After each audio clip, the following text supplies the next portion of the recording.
Okay, today I'm going to do a quick review on the ProTech Dark Angel. This is the 3232.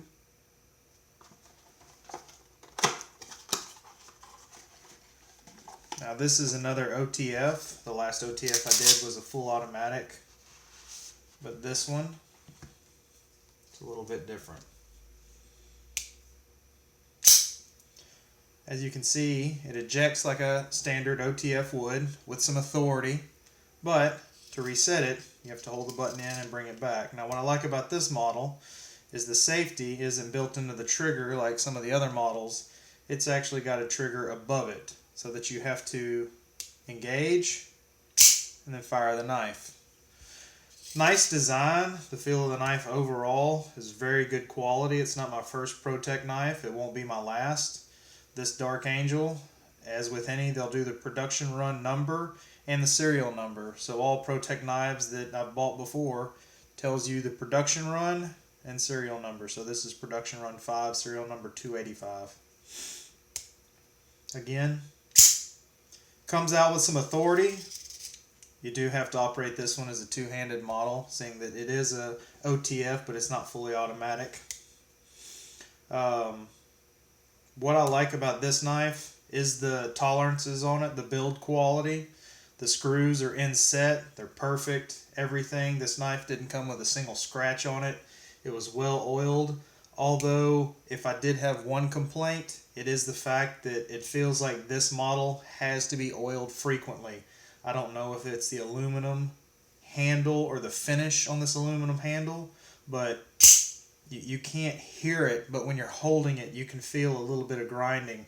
This blade, which would be difficult to see, but there's a sheen on it of the light oil. I have used rim oil on this one to keep it lubricated so that it doesn't get in a bind and that it does stay smooth. Once I clean that off, I'm eventually move to the all-purpose machine oil that I discussed in one of the previous ones. You can find this where you buy accessories for sewing machines. It's a very good oil that does stick to the knives very well. I've used it on other knives before, specifically automatics, OTFs, anything where you're going to have the excessive movement and you need the better lubrication for the knife. Now this one is unlike my other ProTechs. My other ProTechs are S35VN. This is a 154 CM. Is it going to rust? No. If I left it in salt water or sitting out all day, it could, but not necessarily. I keep it so well oiled, it's not something I'm going to worry about with this 154 CM. The 135 has a really nice sheen to the blade. This 154, it is the black coated, so it does cost a little bit more than the other models. You'll find these online anywhere from $219, $220 all the way up to $280 depending on the color combination of the handle and the blade. Now they do make limited edition Damascus series, but you're talking about $800, $900, $1,300 for some of those versions I've seen. They'd be well worth it for a collector, but this isn't a knife that I tend to carry every day. It does come with the sheath. As you can see, ProTech sheath. With this series, I don't know that it would be as comfortable to carry in the sheath. It's pretty tight going in and out, which is a good thing. You're not going to lose it.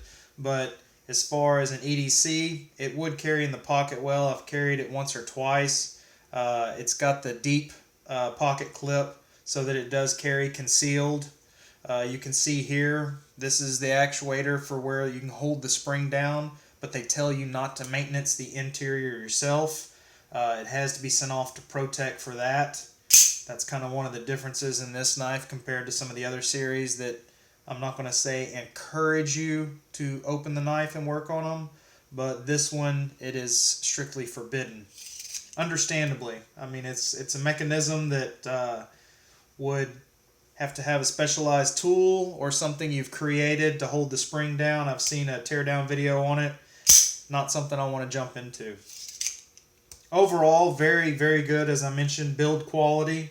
The color combination is really nice. Kind of reminds me of one of the knives used in the Joker that's been debated on what that knife really was. But you do have Some people call it the blood groove or the opening in the middle. That's actually used for the button and lock deploying mechanism. Overall, I'd give it a thumbs up. For the price, it's very good quality. It would be more of something to show people, I believe, than an EDC.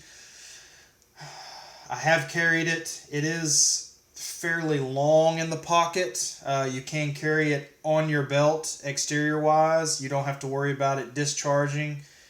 That's a benefit of this safety. The firing mechanism that is buried in the handle, as is with most ProTech knives.